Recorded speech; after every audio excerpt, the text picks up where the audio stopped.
자, 우리 권순우 팀장님 어서 오십시오. 어서 오세요. 예, 안녕하세요. 삼프로TV 권순우 취재팀장입니다. 네, 반갑습니다. 자중해야죠. 예, 해야죠. 네. 270은 아니고 271달러까지 내렸어요. 당신이 걷는 곳은 그저 뉴욕의 거리가 아닙니다. 이곳은 세계 금융의 심장, 역사의 무대입니다. 모두가 같은 것을 보지만 모두가 같은 것을 경험하진 않습니다. 전원경 교수와 함께라면 뉴욕 현대미술관, 휘트니, 구겐하임, 메트로폴리탄의 명작들이 새로운 의미로 다가옵니다. 3프로와 함께라면 월가의 문은 당신에게 열립니다. 개인으로는 절대 접근할 수 없는 기관 투자자들의 생생한 글로벌 인사이트를 직접 경험하게 됩니다. 예술과 금융, 문화와 자본이 만나는 곳, 당신이 늘 꿈꿔왔던 여정이 시작됩니다. 어디서도 볼 수 없던 뉴욕 파이낸스 앤 아트 투어, 같은 여행도 전혀 다른 경험으로 바뀌는 순간, 자세한 내용은 영상 아래 링크를 확인하세요. 네, 다우존스 2%, 2.08% 하락했고요. 와, 나스닥이 4%가 하락을 했습니다. 와, 나스닥이 4% 빠지는 거를 언제 봤나 모르겠네요. 그 2년 6개월 만에 최대 낙폭이라 그러니까 2년 6개월 전이면은 2022년 네. 그 코로나 팬데믹 그때네요. 그때 이후에 최대 낙폭을 하루 기록했다. 4%면 예. 아, 그래요? 예, 코로나 때 그 인플레이션 막 올라와가지고 네. 막 금리 막 올릴 때 그때인 것 같아요.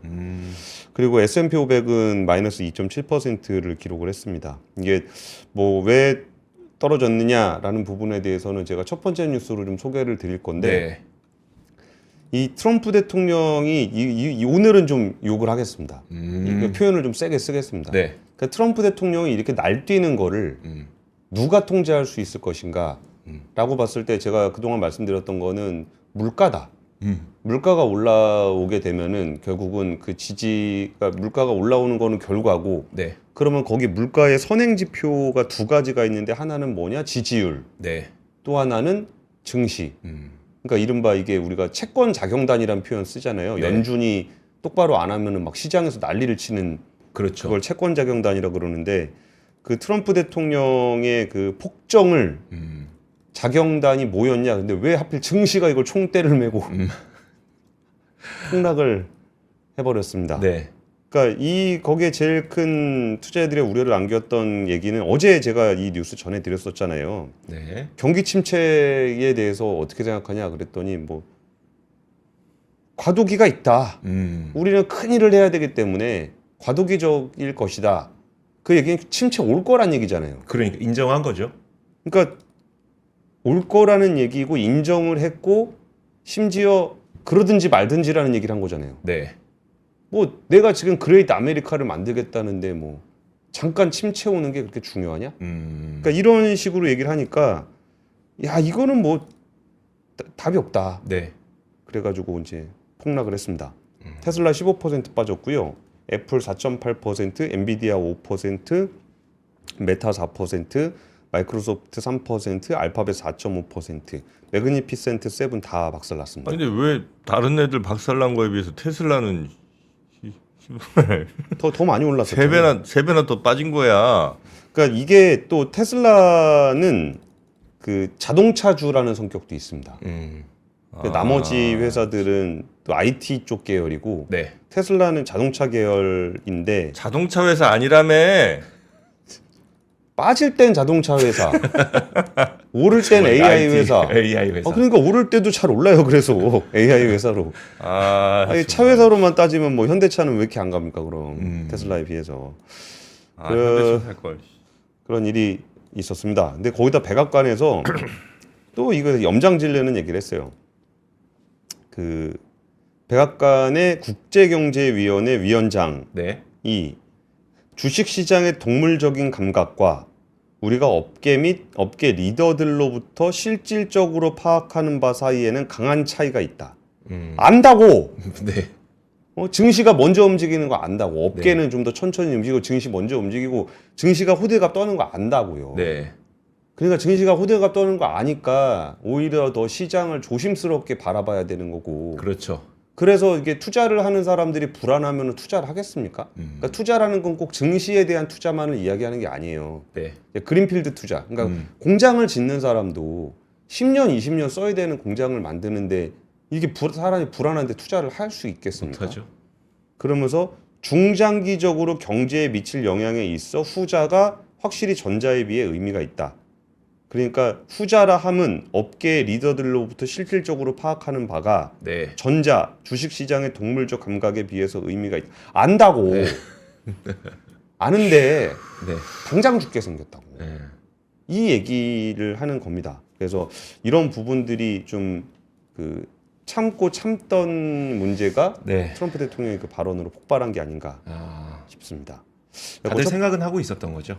예, 첫 번째 뉴스를 뭐 같은 얘기입니다. 네. 같은 얘기로 바로 이어가자면 그러다 보니까 이제 트럼프 트레이딩이라고 불렸던 그런 부분들이 다 이제 반납이 되고 있습니다. S&P는 올해 들어서 연초 대비해서 1.9% 하락한 상황이고요. 종가 대비해서 한 6% 가까이 빠졌습니다. 네. 그러니까 이른바 트럼프 대통령이 될 거다라는 것에 대한 기대감, 미국은 예외다, 미국 예외주의 그리고 미국 우선주의가 앞서면서 많이 올랐었잖아요. 네. 근데 트럼프 대통령이 실제로 되고서 다들 설마설마 했죠. 정말 이렇게 할까? 그러다 보니까 많이 빠졌습니다. 실제로 하고 나니까. 반면에 그 중국 같은 경우가 많이 올랐죠. 네. 딥시크 열풍 이후에 20% 넘게 항생지수가 올랐고요. 항생지수가 원래 또 변동성이 크기도 해요. 그러니까 옛날에는 ELS 만들었다가 네, 두드려 맞아요. 맞고 막 이러는 게 네. 워낙 변동성이 큰 지수이기도 한데 유로스탁스 같은 경우도 9% 급등을 했습니다. 그리고 사실 코스피도 나름 괜찮아요. 올해 들어서 그 한 6.8% 정도 오른 상황이거든요. 근데 그거에 비해서 상대적으로 S&P 500이 6% 빠졌으니까 네. 이게 미국에서 느끼는 불안감들도 굉장히 큰 거죠. 그리고 여기에 그 달러 인덱스 자체도 1월 중순에 110까지 올랐다가 한 지난주까지 해서 103까지 내려와 있습니다. 네. 그러니까 달러 인덱스 자체도 굉장히 약해져 있는 겁니다. 그러니까 트럼프 효과가 오히려 반대로 트럼프 급락이 됐는데 갑자기 공무원들 막 왜 해고하는지도 모르겠는데 막 해고를 하고 뭐 우크라이나 가가지고 뭐 광물 내놔 해놓고서 사실 어느 정도는 될 것 같이 보였는데 네. 이렇게 너무 과격하게 하니까 또 그런 일이 생겼고 뭐 관세 관련해서 뭐 유예한다 그랬다가 매긴다 그랬다가 상호관세 확대한다 그랬다가 철강 알루미늄 매긴다 그랬다가 뭐 빼준다 그랬다가 이런 모습들에 대해서 정책적 불확실성이 좀 이 시장을 좀 약하게 만들고 있고요. 이거는 채권 시장에서도 비슷한 맥락으로 좀 해석되는 지표들이 나오고 있습니다. 네. 그러니까 2년물 국채 금리가 지난달 4.3%에서 최근 3.9%로 내려와 있는 상황인데 2년물 국채 금리는 사실 뭐 기준금리랑 같이 간다고 네. 보셔도 되는데 이거는 경기가 안 좋아질 거고 기준금리가 내려올 거다라는 기대감을 반영을 한 겁니다. 근데 그에 반해서 소비자 물가 지수는 1월 달에 3% 나오고 이번 주에 CPI 나올 건데 한 2.9 정도 예상하고 있거든요. 네. 그러니까 인플레이션이 잘 안 내려오고 있다는 거예요. 그러니까 파월 의장도 그 얘기 했잖아요. 좀 길게, 그러니까 추세적으로는 가는 건 맞는데 네. 좀 천천히 내려오는 것 같다라고 했습니다. 그러면은 이미 시장은 경기 침체를 반영해서 금리가 내려오고 있는데 인플레이션이 안 잡히고 있는 상황이라 그러면은 뭐 극단적으로 표현하고 싶진 않지만 스태그플레이션 징후가 나타나고 있다라는 거잖아요. 네. 네. 그래서 그런 부분들이 좀 있는 거고 그리고 여기서 좀 노이즈들도 많은데 최근에 그 계란값 논쟁이 있었습니다. 계란값 맞아요. 네. 뭐 한 개에 한 알에 1,000원 뭐 이렇게 한다면서요? 한 알에 1,000원 이렇게 됐는데 그걸 트럼프 대통령이 이 바이든 이놈이 달걀값 다 올려놨다고 또 그 소리를 했어요. 네. 물론 이게 뭐 그 이전에 그 바이든 행정부에서 한 1.47하던 게 4.95 뭐 이 정도까지 올랐고 지금은 뭐 $10 이상으로 올라가 있는 상황인데 이게 바이든 때 오른 거는 전반적인 물가가 다 올랐잖아요. 네. 근데 이게 계란값이 최근에 올랐던 거는 미국에 지금 조류 인플루엔자가 굉장히 세게 돌고 있습니다. 그래요. 그래서 지금 거의 1월 달 CPI에 반영된 계란값이 1년 전 대비해서 53%가 올랐거든요. 그러니까 이전에 바이든 때 오른 거는 맞는데 네. 지금 조류 인플루엔자 때문에 올랐으면은 이거를 어떻게 계란을 수급을 맞출 것인가에 대한 얘기를 해야지. 네. 그거 바이든 때문에 그랬다라고 얘기한다고 해서 그게 계란값이 내려갑니까? 그렇죠. 네. 그러니까 이런 부분들이 좀 속상한 거예요. 그러니까 여기다 대고 그 농무부 장관은 뭐라 그랬냐면은 그 그 집집마다 농장 하나씩 만들어가지고 집에서 키우라고요? 집에서 키우면 좋지 않겠냐. 이게 닭을 키우라고 집에서? 예, 예. 이게 아, 이러니까 이제 다들 열이 받는 거예요. 네, 약간 그 현상이 발생한 건 알겠는데 그 현상에 대한 대응마저도 불확실하는 거네요. 그쵸. 네. 그러니까 정책을 이런 식으로 하는 부분들에 대해서 이제 부글부글 막 쌓이고 있는 부분이 지금 네. 증시에서 폭발한 것 같은 느낌이에요. 물론 증시는 동물적 감성이라 그래서 또 폭락하고 나면 싸다 싶어서 들어오는 돈도 있고 뭐 해가지고 네. 뭐 어디서 진정이 될지는 모르겠어요. 근데 지금 이런 부분들이 자꾸 누적이 돼 있다는 거죠. 그러면서 지금 우리나라에서 지금 계란 수출하고 있습니다. 어디? 그렇더라고요. 네. 미국으로? 네. 우리나라가 수출을 해요? 역사상 처음입니다. 아 그래요? 이것도 우리? 뭐 아니 그 계란이 원래 수출하기가 되게 힘들잖아요. 그러니까 잘 깨지니까. 예. 아 이거 우리나라가 수출할 만큼 가격이 싼가? 한 알에 10,000원씩 뭐 1,000원씩 판다는데 아니 그 예를 들면 뭐 멕시코든 어디 저 캐나다는 있을 거 아니에요 그 동네에도. 아 거기도 당연히 동원하고 있죠. 아 그런데도 불구하고 워낙 많이 또 먹긴 해야 되니까. 예, 예. 지금 저 미국에서 지금 전 세계 정부에다가 좀 계란 좀 해줄 수 있냐라고 지금 다 요청하고 있는 상황이에요. 손 내밀고 있는 거네요. 미국 예. 정부가. 근데 이게 사실 뭐 맨날 거래 얘기하고 뭐 네. 동맹이라도 얄짤없다 뭐 이런 얘기하는데 이렇게 어려움에 처하면 또 계란이라도 수급받으려고 해야 되는 상황들이 펼쳐지고 있는 거죠. 그러네요. 근데 또 여기서 그 스콧 베센트 미국 재무장관 또 뭐라 그랬냐면은 시장과 경제가 정부 지출에 중독이 됐다. 디톡스 기간이 필요하다. 참아라. 뭐 이런 얘기를 하고 있습니다. 그동안 정부가 뭐 뭔 일 터지면 다 너무 해주느라고 너무 지금 이 경제가 제대로 스스로 건강해지지 못하고 그냥 너무 정부에 의지하고 왔다. 그쵸. 니네 오냐오냐 해주니까 이렇게 너무 나약해져 있다. 디톡스가 좀 필요하다. 네. 네. 라는 얘기를 또 해서 사람 열받게 하고 있고요.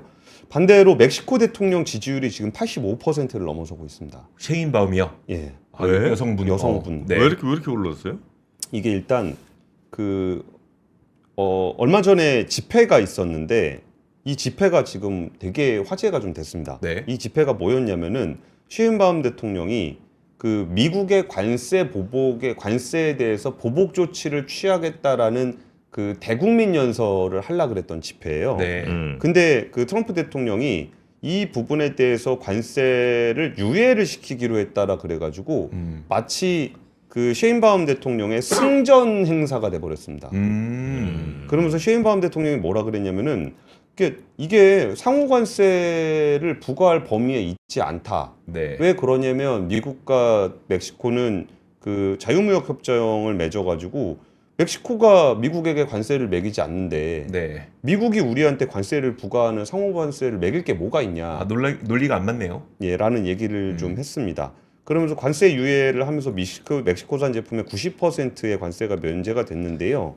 근데 여기서 그 셰인바움 대통령이 좀 얼음 공주는 아니고 뭐라 그래야 되나? 얼음 왕비? 뭐 약간 그런 이미지가 좀 있습니다. 그러면서 이렇게 뭐 얘기하면은 또 너무 차갑다라는 얘기들이 멕시코 언론에도 좀 많이 나오고 있는데 예를 들어서 그 관세 관련해서 펜타닐 얘기했었잖아요. 네.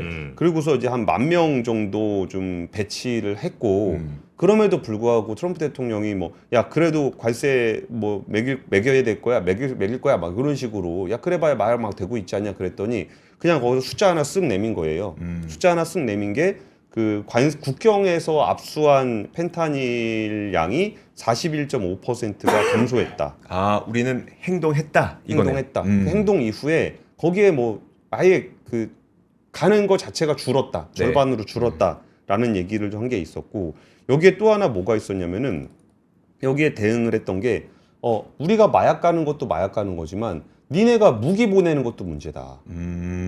우리는 무기 총 만드는 애들이 없는데 네. 미국에서 다 넘어오고 있지 않냐. 그러면서 병력 배치를 하면서 네. 그 미국의 요청에 따라서 우리가 병력 배치를 한 게 아니고 네. 그쪽으로 넘어오는 총기가 멕시코의 치안을 굉장히 위협하고 있다.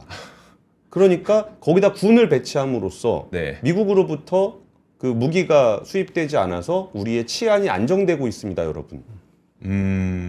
실제로 멕시코 정부 내에서는 이 치안 관련한 그 의도적 살해율 같은 것들이 굉장히 많이 떨어지고 있어요. 그러면서 치안 안정에 대한 것 때문에 그 지지율이 좀 올라가고 있는 측면이 있고, 그때 그 미국만 사건 아시죠? 네. 멕시코만이 있는데 거기서 가스 나온다고 트럼프 네, 대통령이 네, 네. 그거 미국만이다 이름으로 바뀌었죠. 이름 바꾸니까 네. 이게 그 셰인바움 대통령이 기자회견하면서 옛날 지도를 이렇게 해놓고서 여기 이름이 아마도 멕시칸 아메리카죠라고 얘기를 했죠. 멕시칸 아메리카요? 예. 여기 아메리카 대륙인데 네. 이 땅의 주인은 멕시코다. 이 옛날 지도. 네. 옛날 지도에는 멕시코 땅이었잖아요. 그렇죠. 그러니까 뭐 캘리포니아부터 이렇게 뭐 텍사스, 캘리포니아 이거 다 멕시코 네. 땅이었잖아요. 네. 그거 보여주면서 이 땅 이름을 멕시칸 아메리카라고 하는 게 좋겠죠? 뭐 트럼프 대통령 뭐라 하는데 거기에 대응한 게 아니고 이런 식으로 좀 얘기를 하면서 지지율이 많이 높아졌습니다. 그리고 캐나다에서는 카니 대표가 이제 차기 총리가 될 것으로 보이는데 이분은 경제 관련 통입니다. 저도 이름이 너무 익숙해서 그러니까 중앙은행 총재를 많이 했어요. 영란은행 총재 하셨던 분이더라고요. 영란은행 총재 했었습니다. 그 캐나다 총리가 그러니까 영란은행 전 총재가 캐나다 총리가 된 거네요. 그렇죠. 그러니까 원래 캐나다 중앙은행 총재가 네. 영란은행 총재가 된 거고 네. 그 영란은행 총재를 했던 사람이 이번에 캐나다 총리가 되는 겁니다. 네. 그러면서 영란은행에서도 이제 외국인 최초의 총재였습니다. 이것도 참 대단하죠. 그러니까 외국인을 자기 중앙은행 총재로 받는 네. 것도 좀 특이하긴 합니다. 그리고서 그 이 카니 대표가 현재 그 브룩필드 자산운용 회장을 맡고 있다고 해서 브룩필드라고 하면 그 에너지 에너지 관련 펀드입니다. 네. 그 웨스팅하우스 같은 회사들 가지고 있는 그 펀드인데 제가 여기 주식 조금 있거든요. 네. 그래서 오늘 좀 올랐나 했는데 안 올랐어요. 근데 어쨌든 캐나다에서는 경제통을 총리로 좀 내세우고 있습니다. 자, 두 번째 뉴스 한번 가보겠습니다. 그러니까 너무 안 좋아가지고 네. 산업계에서 그나마 좀 좋은 기회를 네. 열심히 발굴하고 있는 회사 산업 두 개를 준비했습니다. 이게 HD 현대중공업하고 하나엔진이 최근에 그 공시한 내용들을 보니까 일감이 5년치가 있더라. 그래서 최근에 그 아시아 조선사와 한 2천억 원 정도의 엔진 납품 계약을 하나엔진이 맺었는데 하나엔진은 옛날에 HSD 엔진을 네. 한화가 산 겁니다. 이게 그 공급이 되는 시간이 2029년 6월이더라. 네. 그러니까 지금 주문 넣으면 29년에 받는다는 거고 그때까지 일감이 꽉 차 있다는 겁니다. 여기가 이제 어디일 거냐라는 것은 이제 공시에서는 밝히고 있지 않은데 그 중국의 조선사가 만드는 LNG 운반선에 장착될 것으로 보인다. 수주 누적액이 한 8천억 정도 되는데, 그러니까 올해 누적 수주액이 8천억 정도가 되는데 지난해 연간 수주액이 1조 6천억 원이었다. 네. 근데 지난해 연간으로 받았던 것의 절반을 두 달 만에 두 달 만에. 네, 두 달 만에 다 받았다라고 보시면 될 것 같습니다. HD 현대중공업 같은 경우에도 2029년치 납품 물량은 이미 확보를 하고 있고요. 네. 그 여기도 수주액이 지난해 연간으로 42억 9천만 달러, 한 6조 7천억 정도가 됐는데 이미 거기에 한 3분의 1 정도 되는 1조 7천억은 이미 땄다. 네. 이런 얘기입니다. 그리고 선박 엔진을 지금 엄청나게 주문하고 있는 회사들은 네. 중국 조선사입니다. 중국의 조선업에서 우리나라 그러니까 전체 점유율의 70%를 차지하고 있지만 네. 선박 엔진 같은 경우는 중국 조선사가 한국에다 주문을 하고 있는 상황입니다. 네. 왜 그러냐? 이 부분은 예전에 이조 기자가 압권에서 선박 엔진 관련해서 한 40분 정도 방송한 게 있는데 네. 거기 보면 히스토리부터 상세하게 나와 있긴 합니다. 네. 제가 한마디로 정리를 해드리자면 선주들이 네. 배를 주문한 사람들이 싼 맛에 중국 조선사에다 넣긴 하지만 엔진은 한국 걸 써라 라고 주문을 하고 있기 때문입니다. 네. 그렇게 보시면 될 것 같고요. 네. 어제 또 얘기가 나왔던 그 뉴스가 HD 한국조선해양이 SMR 소형 모듈 원자로 추진 선박과 선박용 수소연료전지를 개발하기 위해 최대 3천억 원을 투자한다 라는 얘기입니다. 네. 물론 SMR은 그 지금 땅에서도 안 됩니다. 땅에서도 아직까지 돼 있는 게 없어서 이게 쉽게 그 배 위로 그러니까 배라는 거를 우리가 배라고 생각하면 안 되고요. 쉽 빌딩 건물. 떠 있는 건물이라고 네. 보시면 될 것 같은데, 네. 그러니까 SMR 추진선도 의미가 있고 네. SMR이 추진되지 않고 그냥 떠 있으면 해양 SMR 발전소가 됩니다. 그러네요. 네. 예.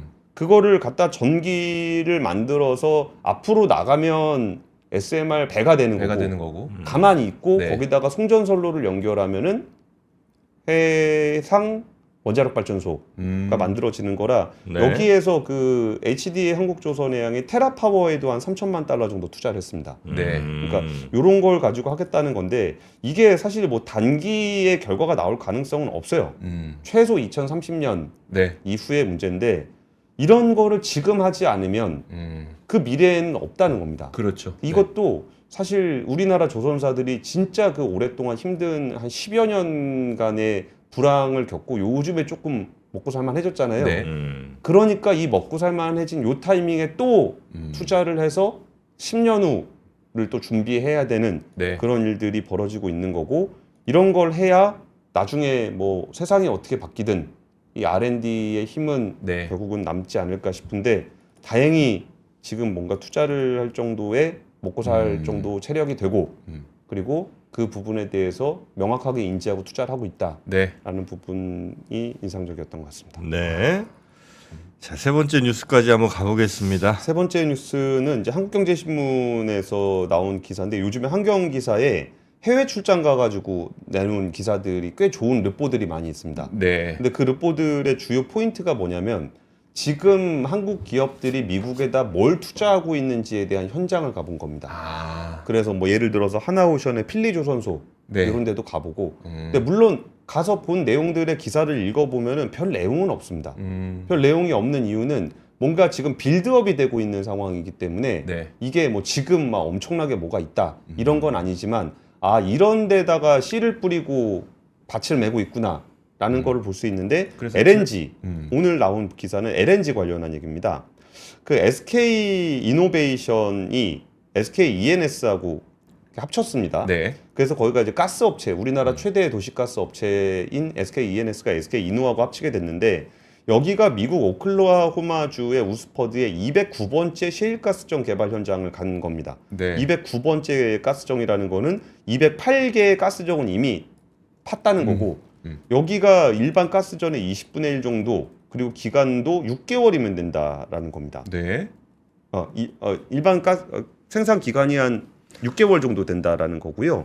여기에 있는 매장량이 한 20억 톤 정도 되는데 여기가 한국이 한 40년 동안 쓸 수 있는 그런 물량이다라는 거고 중동산 LNG보다 낮은 가격에 생산할 수 있다. 네. 그러니까 우리가 지금 뭐 미국에서 LNG 사라 그러면은 이제 미국에서 만든 미국 LNG를 살 것 같지만 네. 여기가 개발이 충분하게 이루어지면은 우리나라 기업이 개발한 가스전에서 우리나라 가스를 사는 형국이 될 수도 있습니다. 네. 그리고 지금 이제 한국가스공사도 한 900만 톤 가량의 LNG를 미국산으로 대체하는 방안을 좀 고민을 하고 있고요. 네. 그리고 지금 이것도 모르겠습니다. 미국이 그 캐나다를 이렇게 뚜시 했잖아요. 그러니까 캐나다가 어디 안 준다? 네. 라고 얘기하니까 갑자기 이제 한국에서 이제 슥 들어가서 그 혹시 뭐 남으시면 우리 쪽으로. 우리가 좀 사도 될까요? 아유 네. 어차피 뭐 아유 싸우시느라 거래를 못 하시는 것 같아서 뭐 네. 놀면 뭐 합니까? 뭐 이런 분위기인데 두바이유보다 한 10에서 한 20% 정도 싸답니다. 아. 그래서 그 LNG를 우리가 사오는 그런 얘기들이 좀 오가고 있습니다. 네. 그리고 이제 일단은 우리나라 가스공사도 전 세계에서 지금 가장 큰 가스전으로 평가받고 있는 모잠비크 4광구 네. 여기 지분 한 10% 정도 들고 있고요. 네. 그리고 그 호주의 뭐 그레드스톤 LNG 광구도 한 15% 정도 지분을 가스공사가 가지고 있습니다. 네. 그리고 포스코 인터 같은 경우는 옛날 대우 인터 때 투자했던 미얀마 가스전에서 돈을 되게 잘 벌고 있고 거기에 추가로 해서 그 저 말레이시아 가까운데 또 네. 하나 또한 거의 한 1조 가까운 돈 투자해가지고 가스 개발하고 있고요.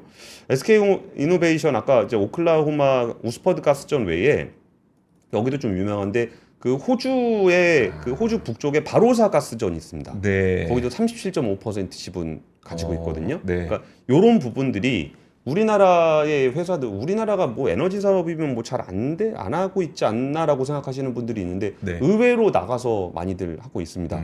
그래서 그런 부분들이 만약에 지금 에너지 지형이 바뀌는 형국에 네. 우리한테 뭔가 좀 신규의 비즈니스 포트폴리오가 될 수 있겠다라는 생각이 좀 들고요. 그리고 그 알래스카 관련해서는 어제 이조 기자가 발제를 했는데 네. 그 다들 하는 얘기가 알래스카는 좀 어제 너무 추운데. 이조 기자가 네. 압권에서 했던 그 표인데 여기가 알래스카 가스전이고요. 네. 이 가스전에서 이제 그 가스 옮길라 그러면 여기로 내려와서 여기서 LNG 선으로 옮겨가야 되거든요. 네. 이 파이프라인 이 위에서부터 이렇게 뚫고 내려와야 되는 이런 게 있어서 업계에서도 알래스카는 좀 비싼데라는 얘기를 하고 있습니다. 네. 알겠습니다. 아, 오늘 정프로님 리액션이 전혀 없으니까 방송하기가 되게 힘드네요. 아니 뭐 내 리액션 갖고 뭐라고 그래 지금 나한테 리액션 기대하면 안 되죠. 아 근데 뭐 어쩌겠습니까, 그죠? 할 수 있는 게 제가 없는 걸. 제 또 지난 날을 또 반성하면서 매수 평단 낮추는 수밖에 없죠, 뭐. 물타기. 물 타야죠. 220까지 내려온 것 같은데 타야죠. 그 생각만 하고 계셨군요. 네, 지금 방송 안 들으신 것 같아요. 얼마부터 매입을 시작할까만 생각을 하신 것 같군요. 근데 하여튼 우리나라 그 가스 네. 뭐 이런 거는 굉장히 또 잘하는 나라잖아요, 그죠? 가스관이나 하여튼 전체 산업 밸류체인에도 다 우리나라가 만든 것들이 다 있잖아요, 그죠? 그렇죠. 네. 관, 네, 뚫는 거 뭐 다 있으니까. 근데 예전에 세아제강 얘기 좀 많이 들었었는데. 세아제강, 그렇지. 그 그렇지. 미국에 공장 있는 회사. 제가 보기에는 우리나라에서 가장 먼저 말씀하신 게 권 팀장님일 걸로 아, 생각이 그래요? 들거든요. 세아제강의 경우에는. 아니 근데 애널리스트 리포트 보면 항상 나오던 얘기인데 네. 그 트럼프 행정부 이후에 그 생각해 보면은 그 뭐야 유정관 네. 커터 때문에 더 늘리기가 좀 어려운 상황이길래 네. 뭐 잘 돼봐야 우리는 쿼터에 좀 묶이지 않나 그렇죠. 싶었는데 네. 세아제강이 미국에 공장이 있길래 그럼 걔는 뭐 그냥 계속 만들어도 되지 않겠냐 뭐 이런 얘기였습니다. 근데 뭐 지금 주가 다 폭락하는데 뭐 뭐 또 어떻게 살아날 구멍이 또 보이겠죠. 요즘에 제가 좀 목이 좀 칼칼한가요? 약간 목소리가 예전만 못한 것 같아서. 네. 아무래도 맑은 공기를 좀 많이 못 마셔서 그런 거겠죠. 네. 네, 그럴 때 집에 공기청정기 뭐 없는 분들은 요즘 별로 없으실 것 같긴 해요. 그쵸. 하지만 진짜 좋은 공기청정기를 가졌냐? 다시 제가 여쭙습니다. 충분한 용량을 가진 공기청정기 가졌냐? 여기에 다 예라고 대답할 수 있는 분들 몇 분 계실까? 없을 겁니다. 예, 그냥 뭐 시중에 조만한 뭐 소형 가전 이런 걸로 그냥 공기청정하는 느낌만 받으셨을 겁니다, 여러분 아마. 이제는 아닙니다. 30평대 요 정도는 뭐 집안에 하나만 있어도 집안 공기 싹 바꿔준다고 보면 그렇죠. 됩니다. 네. 그것도 두 종류를 저희가 갖고 왔습니다. 네. 이 봄맞이 웰스 공기청정기 그리고 삼성 공기청정기. 둘 다 이제 30평형대인데 웰스가 34평형 그리고 삼성이 30평형. 웰스가 오른쪽에 있는 거죠. 그리고 왼쪽에 보이는 게 삼성 거. 아 그렇습니까? 네. 저 웰스 샀는데 네. 그 여기 3프로 핫딜에서 샀어요. 실제 아 그때 할 때 구매하셨어요? 맞아. 그랬더니 그 아들이 와가지고 여기서 방구를 빵 끼더라고요. 그랬더니 여기서 수치 바로 바뀌죠. 수치도 바뀌고 빨간불이 뜹니다. 아, 향 네. 냄새 제거 기능. 애들 재밌어 해갖고 계속 그 앞에서 낀다고. 근데 안 나오는 거 끼다가 또 불상사 또 있을 수도 있으니 조심하시고. 네, 여튼 굉장히 그 먼지 집진도 잘하고 그 그죠? 일단 탐지를 잘해야 뭐 더 세게 돌리건 약하게 돌리건 할 거 아닙니까? 네. 거기 굉장히 정확한 이 친구들을 저희가 준비를 했고요. 뭐 가격은 정말 끔찍할 정도로 저렴합니다. A급 리퍼 제품이라 네, 저희가 삼성은 원래 60만 원대인데 네. 19만 8천 원. 그리고 웰스는 원래 100만 원대인데 12만 8천 원. 미쳤다고 봐야죠, 이 정도면. 예, 미친 가격. 예, 테슬라보다 더 떨어진 가격. 젠장. 오늘 광고할 맛도 안 할수 있는. 광고할 맛도 안 난다 오늘은. 여튼 네. 요 최대 15개월 AS 보증도 해주시니까 가성비 생각하신 분들 한번 마련해 보시고요. 요거 링크 따라가시면 지금 이제 바로 만나실 수가 있습니다. 요즘에는 청정기를 한 대만 두시진 않더라고요. 방마다 한 두세 대 두시는 분들도 계시고. 방마다 두세 대 뭐가? 왜냐면 각 방에 집마다. 한 대씩. 그렇죠. 왜냐면 한 대로 방 안까지 공기청정을 하기가 좀 힘들어서. 네. 맞습니다. 근데 얘는 제가 볼 때는 뭐 한 대면 거의 될 것 같아요. 거실에 한 대면 30평대니까 네. 웬만한 공간은 뭐 싹 다 잡아들인 능력이 있다. 네, 이렇게 보시면 되겠습니다. 그리고 그 삼성 이거 놓으면서 원래 집에 있던 조그만 거를 방에다 갖다 놨거든요. 아, 근데 방에 있는 걸 안 써가지고 창고로 옮겨놨습니다. 점점 옮겨갑니다. 쓸모없는 애들이 점점 밑으로 내려가게 돼 있고요. 네. 특히 그 삼성은 장점이 이렇게 움직이는 거예요. 네. 밑에 바퀴가 달렸어. 네, 움직이기 그래갖고, 쉽네요. 예, 이렇게 그냥 이동이 아주 간편한. 그래서 자주 옮기시는 분들은 삼성이 좀 더 나을 거고, 저 붙박이로 조금 내가 볼 때는 웰스가 좀 더 이쁘지 않나? 그런 것 같아요. 웰스 거 굉장히 예쁩니다. 네, 그렇게 여러분 취향에 맞게 골라가시면 되겠습니다. 자, 우리 보면서 봐. 테슬라 한 주만 해도 이거 2개 다 샀네. 2대 다 사. 그렇죠. 그 테슬라 한 정도죠. 주가 지금 30만 원 정도 하잖아, 그죠? 네. 한화로. 어. 2대 산다, 2대 사. 씨. 어. 아유. 자, 우리 권순우 팀장님 고생 많으셨고 내일 아침에 뵙겠습니다. 내일 뵙겠습니다. 감사합니다. 예, 고맙습니다. 감사합니다. 오늘 네. 4시 반에 압권 제가 진행합니다. 4시 반 합권. 네. 너무 오늘 재밌죠. 홈플러스를 할까 좀 생각 중이에요. 홈플러스 가만두면 안 됩니다. 홈플러스도 요새 좀 큰 이슈가 되고 있습니다. 네. 그게 뭐 문제가 한두 개가 아니더만요. 그러니까 보니까. 증권사에서 사기로 소송을 걸 가능성이 좀 있다고 합니다. 네, 4시 반이라는 거죠. 예, 예. 오후 4시 반입니다. 클로징 벨 라이브 끝나고 예, 예. 네, 알겠습니다. 앞권도 많이 사랑해 주시고요. 일단 권 팀장님 보내드리고 오늘 시장 이야기 한번 본격적으로 나누겠습니다. 안녕히 가세요. 감사합니다. 네. 감사합니다. 네.